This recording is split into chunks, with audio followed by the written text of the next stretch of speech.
நம்ம எல்லாரும் ஒரு நம்பிக்கையோட தான் வாழ்றோம். என் பிள்ளை பள்ளிக்கூடத்துக்கு போய் படிச்சிட்டு வருது, தெருவுக்கு போனா விளையாடிட்டு தான் வருது, காலேஜ் போனா நல்ல பிள்ளையா தான் இருப்பான். அல்ஹம்துலில்லாஹ், அந்த நம்பிக்கை நல்லதுதான். ஆனா உண்மை என்னன்னா, பிள்ளைகள் வளர வளர ஒரு பிள்ளையோட இன்னொரு பிள்ளை சேர்ந்து வளரும்போது தான் கெட்ட பழக்கம் என்னன்னு மெதுவா தெரிய வருது. ஒரு காலேஜ் ஹாஸ்டல், 10 குழந்தைகள். முதல்ல எல்லாம் சரியா தான் இருந்துச்சு. படிப்பு, கனவு, சிரிப்பு. ஒரு நாள் ஒரு பையன் சொன்னான், "வா, படம் பார்க்க போலாம். ஒரு சிகரெட் தான், ஒன்னும் ஆகாது." அந்த ஒரு சின்ன தவறு மெதுவா பழக்கமா மாறிச்சு.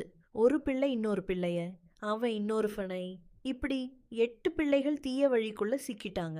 ஆனா அந்த 10 பேருக்குள்ள 2 சிறுவர்கள் மட்டும் வேற மாதிரி எந்த போதைப் பொருளையும் தொடல, எந்த தவறான கூட்டத்துக்கும் போகல. அவங்க மனசுல ஒரே ஒரு பயம்தான். மறுமை நாள், அல்லாஹ் கேட்கிற கேள்வி. நான் காரணமா இன்னொருத்தரும் கெட்டுப்போனா, இந்த பயம் அவங்கள தூங்க விடல, சிரிக்க விடல. அந்த 2 சிறுவர்கள் அந்த 8 பிள்ளைகளை விட்டுடல. அன்போட பேசினாங்க, கண்ணீரோட சொன்னாங்க, "நண்பா, நமக்கு தெரியாம எவ்வளவோ பாவம் நடக்குது. அதுக்கே அல்லாஹ் நம்மள உடனே பிடிக்காம பொறுமையா இருக்கிறான். ஒவ்வொரு நொடியும் மன்னிப்பு கேட்கணும். அதுக்கே நம்மால முடியல. அப்படி இருக்க தெரிஞ்சு தெரிஞ்சு தீய வழிக்கு போகிறது ரொம்ப பெரிய தவறு நண்பா."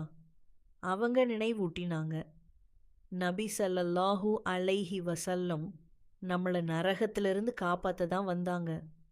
அவங்க வழிய பின்பற்றினா சொர்க்கம் தான் நம்ம இலக்கு. நரகத்தின் வேதனைய இந்த உடம்பால ஒரு நிமிஷம் கூட தாங்க முடியாது.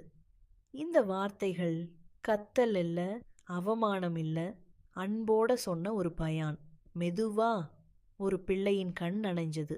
அப்புறம் இன்னொரு பிள்ளை, 8 பிள்ளைகளும் தீய வழிய விட்டுட்டாங்க. போதை இல்லாத வாழ்க்கை, அல்லாஹ் பயந்த நடை, மறுமைய நினைச்சு வாழும் மனசு. ஒரு நாள் அவங்க வீட்டுக்கு போனாங்க.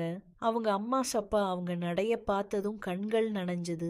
என் பிள்ளை தீனோட வாழறான். நம்ம வளர்ப்பு வீணா போகல. யா அல்லாஹ், எங்கள் பிள்ளைகளை தீய வழியிலிருந்து காப்பாற்று. நபி ஸல்லல்லாஹு அலைஹி வஸல்லம் வழியில் நடக்க வைக்க எங்களை எல்லாரையும் சொர்க்கத்தில் ஒன்றாக சேர்ப்பாயாக. ஆமீன்.